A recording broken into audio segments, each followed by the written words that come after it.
நாங்கள் தான் அவங்க மேலே கேஸ் போட்டு எங்களுக்கு காப்பிரைட் காசு கொடுன்னு கேட்கணும். ஆனால் இவங்க வந்து என் கிளைண்ட் மேலே கேஸ் போட்டிருக்காங்கன்னு கேஸையே திருப்பிடுவார். திருப்பின உடனே அந்த பொண்ணு அந்த கடையோட ஓனர் வந்து மிரண்டுவார், என்ன பண்ணுறதுன்னு தெரியலன்ட்டு. சரிங்க நான் கேஸை வாபஸ் வாங்கிக்கிறேன் அப்படிம்பாரு.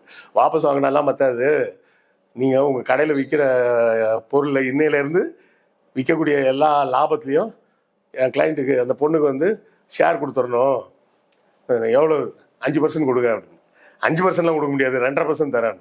அதெல்லாம் சரி 3% கொடுங்கன்னு சொல்லி பேசி 3% ராயல்ட்டி அப்படின்னு சொல்லி, அதாவது அந்த கடையில் அன்னையிலேருந்து என்ன விற்றாலும் அதில் வர லாபத்தில் 3% இந்த பொண்ணு கொடுத்துடணும் அப்படின்னு சொல்லி இவர் கேஸையே மாற்றிடுவார். அந்த அளவு அதாவது நான் இதை எதுக்கு சொல்ல வரேன்னா, இதை பாருங்கள், உங்களுக்கு எல்லாருக்கும் ரொம்ப இதாக இருக்கும். 30 எபிசோடையும் நான் சொல்லிட்டு இருக்க முடியாது. ஆனால் இந்த மாதிரி ரொம்ப சிம்பிளாக எடுக்க முடியும் அப்படிங்கிறது தான் அதில் ஒரு ஆச்சரியமான ஒரு செய்தி.